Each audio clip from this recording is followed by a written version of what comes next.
Et si la véritable onde de choc ne venait pas de Bamako ou de Conakry, mais bien de Paris et de Washington? 10 coups d'État en 5 ans. Jamais une telle secousse n'avait traversé le continent dans l'histoire politique récente. On évoque une vague de chaos, mais regardez de plus près.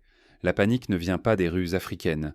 Ce sont les capitales occidentales qui s'alarment, qui dénoncent la déstabilisation, car pour la première fois, elles voient le contrôle leur échapper. L'Afrique brise ses chaînes.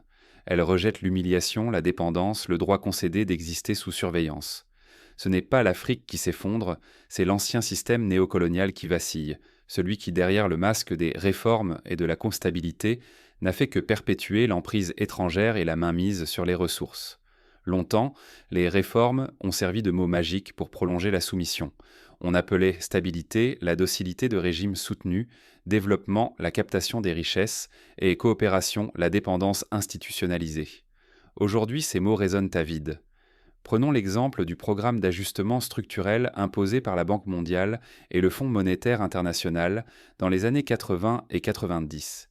Présenté comme une voie vers la modernisation, il a souvent conduit à la privatisation précipitée des secteurs clés, à la réduction drastique des budgets sociaux et à l'appauvrissement de millions de familles.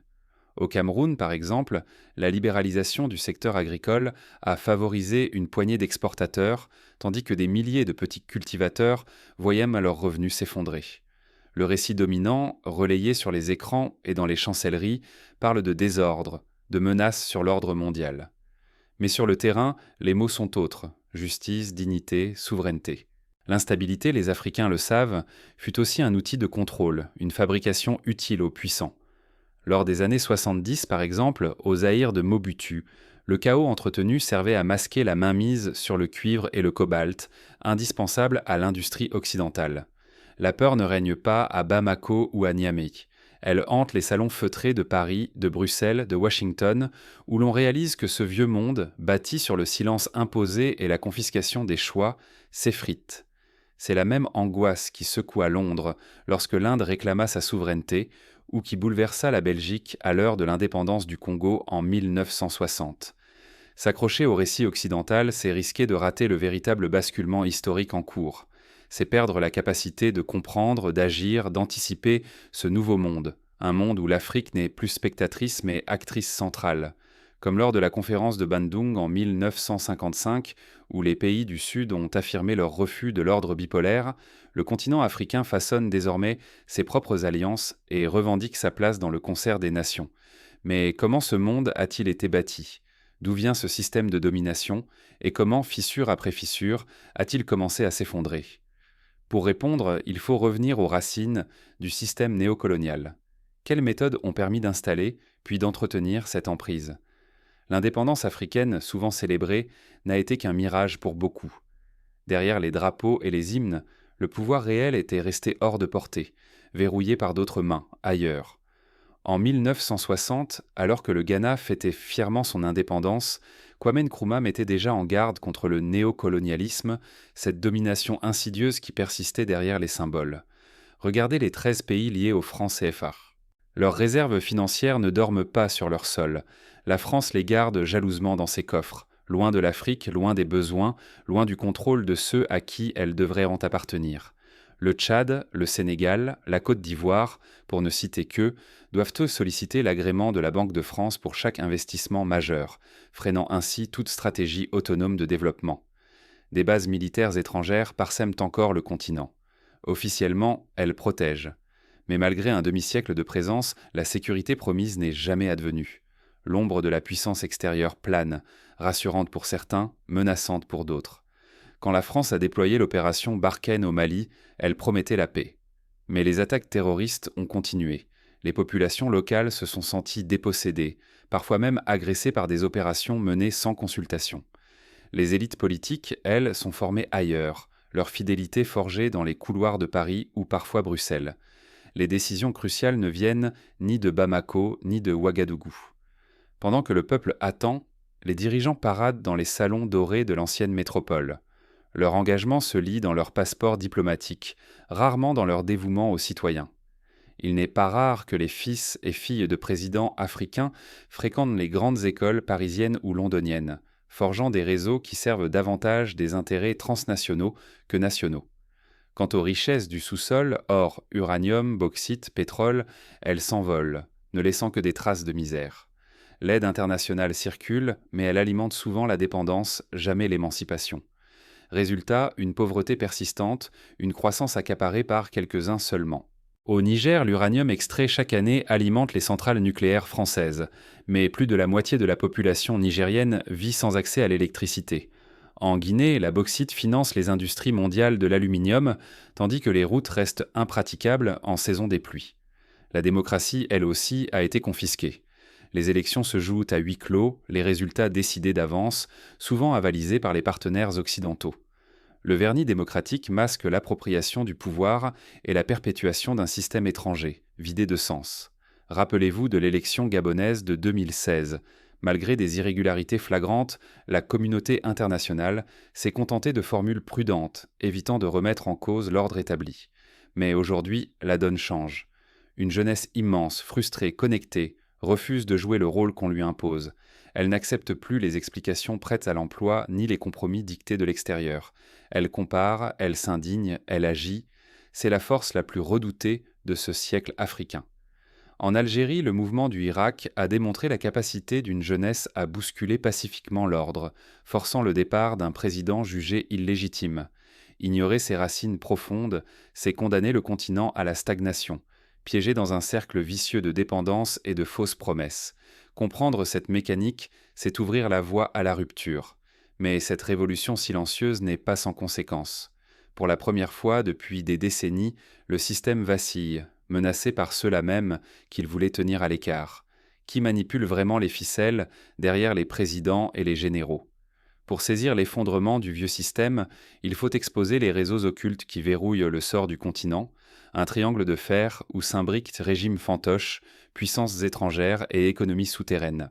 Depuis plus d'un demi-siècle, la France, les États-Unis et l'Union européenne imposent leurs lois en s'alliant avec des élites locales trop souvent complices.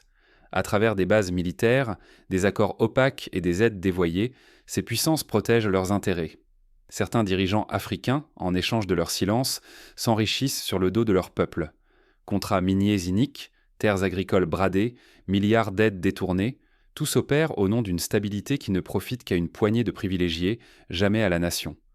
Un exemple frappant, en République démocratique du Congo, le scandale des contrats léonins avec des sociétés étrangères a privé le pays de dizaines de milliards de dollars de revenus, alors que la population restait plongée dans la précarité. Mais l'arme la plus redoutable du contrôle reste la monnaie. Le franc CFA, relique coloniale, oblige 13 pays à déposer la moitié de leurs réserves à Paris. Cette dépendance monétaire étouffe la souveraineté économique. Impossible d'investir librement, impossible de se protéger des chocs, impossible même de respirer sans aval extérieur. Les bases militaires étrangères, elles, agissent comme des leviers de pression. Maintien de régimes amis, intervention éclair à la moindre contestation, intimidation permanente des opposants. Quand le Togo a tenté de réformer sa politique monétaire en 2018, les pressions diplomatiques et économiques se sont rapidement intensifiées. Tandis que l'attention se focalise sur les palais, un autre pouvoir s'étend dans l'ombre. Le crime organisé prospère sur la fragilité des États, avec la complicité de certains officiels et la tolérance silencieuse des puissances extérieures. Trafic de drogue en Afrique de l'Ouest, contrebande de minerais en Afrique centrale, réseau d'armes et d'êtres humains. Ces flux illicites financent à la fois les conflits et les fortunes privées, maintenant la région sous perfusion étrangère. Les frontières sont devenues poreuses, les institutions vacillent et parfois, les gangs disposent de plus de ressources que la police.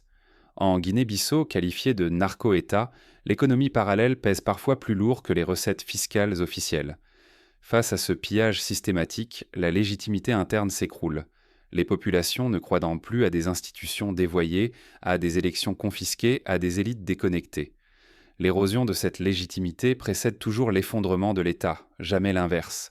Quand un président chute, il est déjà isolé, abandonné par son peuple, ses alliés, parfois même ses propres soldats. Au Burkina Faso, avant la chute de Blaise Compaoré, des centaines de milliers de manifestants avaient également déjà déserté les rangs du parti au pouvoir, annonçant la fin imminente du régime. Fermer les yeux sur ces chaînes de domination, c'est accepter que la souveraineté africaine reste un mirage. Sans décoder ces mécanismes, On demeure vulnérable, condamné à voir l'histoire se répéter. Ingérence, dépendance, perte du contrôle des ressources, humiliation à perpétuité. Reconnaître ces vérités, c'est le premier pas pour reprendre la main sur le destin du continent. Mais au cœur de cette tempête, des lignes de fracture apparaissent. Une nouvelle génération, lassée de l'immuable, commence à défier ouvertement l'ordre établi. Des mouvements citoyens comme Y en a marre au Sénégal ou Balai citoyen au Burkina Faso mobilisent la jeunesse, dénoncent la corruption et l'injustice et portent un discours d'émancipation concrète. Quand l'Afrique refuse d'obéir, le monde doit-il enfin écouter? Ce que l'on nomme chaos n'est souvent que le travail douloureux d'un continent qui accouche d'un ordre nouveau. Chaque rupture, chaque retrait, chaque voie levée dessine les frontières d'un futur que l'Afrique s'approprie, à sa manière. Aujourd'hui, le Sahel a tourné le dos à la CEDEAO.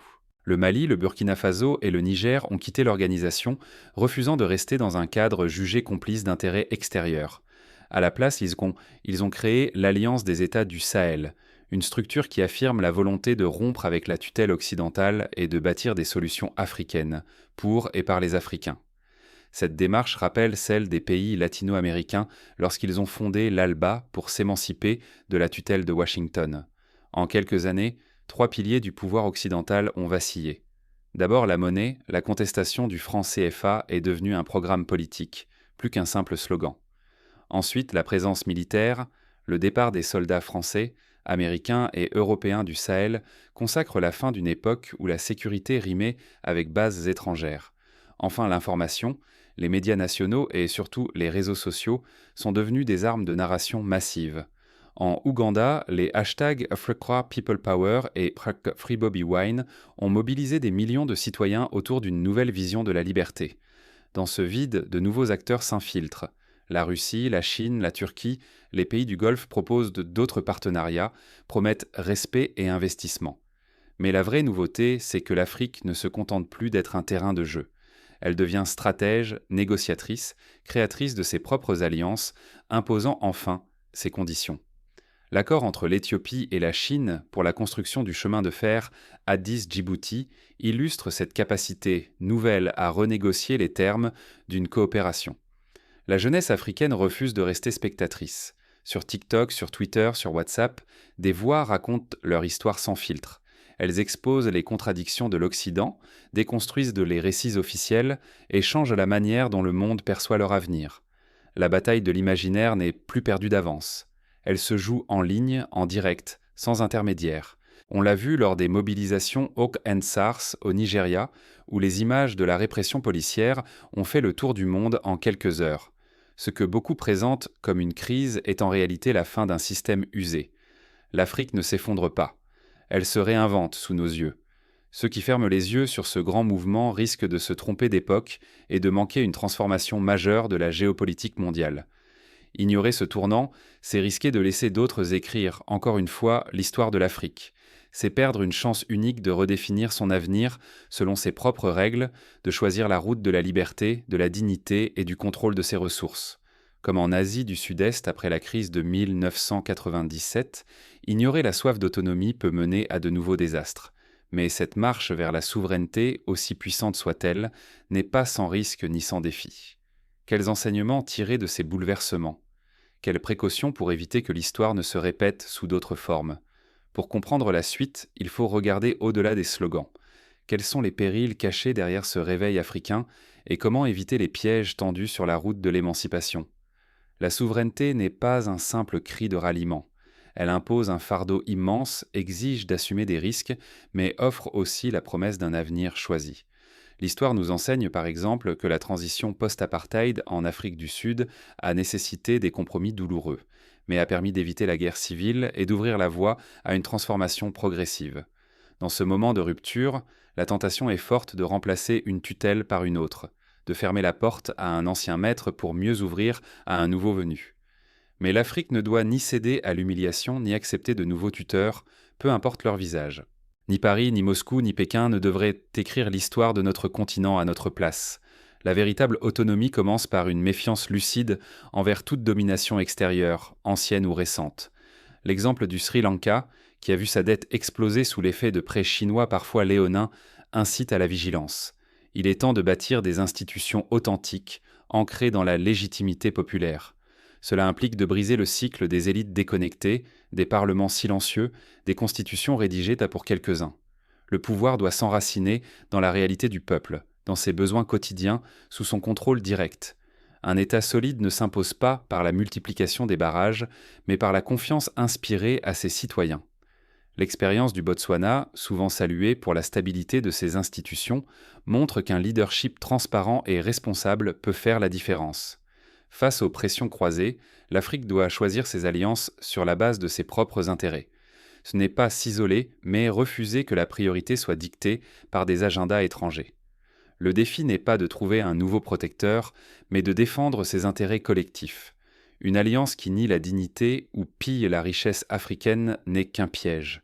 Le mouvement panafricaniste porté par Thomas Sankara au Burkina Faso, bien qu'interrompu brutalement, reste une source d'inspiration pour repenser les alliances.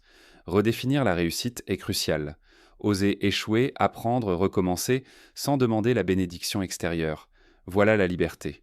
Le chemin sera parfois chaotique, mais il sera enfin le nôtre. L'échec n'est pas une honte, mais la preuve d'une marche vers l'émancipation. De la défaite de Patrice Lumumba à la renaissance économique du Rwanda, l'histoire africaine regorge de ces résiliences silencieuses qui forgent la dignité. Reconquérir le récit africain est vital. Les images venues d'ailleurs façonnent non seulement le regard du monde, mais aussi l'estime de soi des jeunes générations. Il faut s'approprier l'histoire, valoriser nos langues, nos cultures, nos réussites. La monnaie, les ressources, la diplomatie, chaque domaine de souveraineté doit être investi par et pour les Africains. Les succès du cinéma nigérian Nollywood ou de la littérature francophone d'Afrique de l'Ouest illustrent cette nouvelle capacité à imposer une voix propre sur la scène mondiale. Ce moment de bascule est fragile. Sans éveil collectif ni engagement déterminé, la révolution peut être confisquée, dévoyée ou éteinte. La fenêtre de liberté, si difficile à ouvrir, peut se refermer plus vite qu'on l'imagine. L'exemple des printemps arabes, dont certains ont été récupérés ou écrasés, rappelle la nécessité d'une vigilance permanente. La question n'est plus de savoir si l'Afrique peut transformer la rupture en force, mais si elle aura le courage d'aller jusqu'au bout et d'en assumer le prix. Comme le disait Amilcar Cabral, émancipez-vous par vos propres moyens ou vous ne serez jamais libre. Car la vraie rupture n'est pas une simple révolte, c'est la naissance d'un nouveau projet collectif. Reste à le dessiner et à en défendre chaque conquête. Cela implique de mettre en place des mécanismes de transparence, de renforcer les médias indépendants, d'enseigner l'histoire critique dans les écoles et de soutenir les innovateurs locaux. Quand l'Afrique écrit son histoire, qui osera encore traduire sa voix ? Pendant des siècles, d'autres ont tenu la plume. Ils ont décrit l'Afrique comme perdue, dominée, instable. Mais aujourd'hui, chaque rupture brise non seulement des chaînes, mais aussi ces récits imposés, ces images tordues que le monde a acceptées sans broncher. L'histoire du continent n'appartient à personne d'autre. Si nous détournons les yeux, si nous laissons d'autres parler pour nous, notre voix se dissout. Laisser l'histoire africaine être traduite, c'est offrir son sens à la déformation, au vol, à la récupération. Aucun système extérieur ne peut raconter la soif de justice, la fierté blessée, l'élan de souveraineté qui anime aujourd'hui des millions de jeunes du Cap au Caire. Regardez autour de vous. Qui sinon les Africains eux-mêmes peut ressentir l'humiliation d'un sous-sol vidé, d'une jeunesse écartée, d'un pouvoir confisqué à chaque élection détournée ? Qui peut nommer la colère d'avoir été oublié, l'espoir renouvelé de décider, enfin, par soi-même ? Les titres étrangers parlent de chaos, mais sur le continent, la rue crie justice, liberté, avenir. À Dakar, à Abidjan, à Kinshasa, des marches citoyennes témoignent de cette volonté de reprendre le contrôle de son destin. Refuser de s'engager, c'est laisser d'autres décider et parler à sa place. C'est accepter que la mémoire soit effacée, que l'avenir soit marchandé au rabais. Chaque silence donne le feu vert à ceux qui profitent du statu quo. Chaque renoncement remet une part de l'avenir africain entre des mains étrangères. Mais il n'était jamais trop tard pour reprendre la parole. Questionner ce qui se dit au nom de l'Afrique, exiger que la voix du continent ne soit plus traduite mais entendue, c'est agir. Il appartient à chacun, et surtout à la jeunesse, de refuser la disparition, de ne plus commenter le spectacle, mais de tenir la caméra, de montrer ce qui compte vraiment. Les initiatives de médias comme Africable ou de plateformes de podcasts panafricains montrent que la prise de parole n'attend que notre engagement. Le risque est immense. Perdre sa voix, c'est perdre son droit de choisir, de défendre sa dignité, de garder le contrôle de ses terres, de ses richesses, de ses rêves. Ce n'est pas seulement une affaire de politique ou d'économie, c'est une question d'existence, de place dans le monde. Laisser d'autres écrire l'histoire, c'est déjà leur céder l'avenir. Les peuples autochtones d'Amérique, longtemps privés de leur voix, illustrent les dangers de cette dépossession. Alors que le vieux monde s'affole, demandons-nous, voulons-nous vraiment que l'Afrique raconte encore sa vie à travers les mots des autres? Ou sommes-nous prêts, enfin, à écrire nous-mêmes la suite? Pour conclure, prenons un instant pour imaginer un avenir où chaque pays africain, fort de son histoire et de sa souveraineté retrouvée, s'associe non par contrainte, mais par choix. Où les universités africaines mènent à la recherche pour répondre aux défis locaux. Où les innovations du continent inspirent le reste du monde, de l'agriculture régénérative du Sahel aux solutions numériques du Kenya. Où chaque enfant apprend l'histoire de sa terre, non pour s'y enfermer, mais pour s'y ancrer et s'ouvrir à l'universel. Ce n'est pas un rêve naïf, c'est un horizon possible, à portée de volonté collective. Les exemples de réussite existent déjà. Le Rwanda, après le génocide, a misé sur l'éducation et la santé, la Côte d'Ivoire sur l'agro-industrie, le Maroc sur les énergies renouvelables. Chaque victoire locale est une pierre de plus dans la construction d'une Afrique qui s'appartient. Mais rien n'est acquis, l'histoire l'a prouvé. Chaque génération doit conquérir, défendre et réinventer sa liberté. La vigilance, l'union, la créativité sont les seuls remparts contre le retour des vieilles chaînes sous de nouveaux visages. Alors, œuvrons pour que, demain, plus personne n'ose traduire la voix de l'Afrique sans l'avoir d'abord écoutée. Soyons les auteurs de notre récit, les bâtisseurs de notre avenir et les gardiens de notre dignité retrouvée.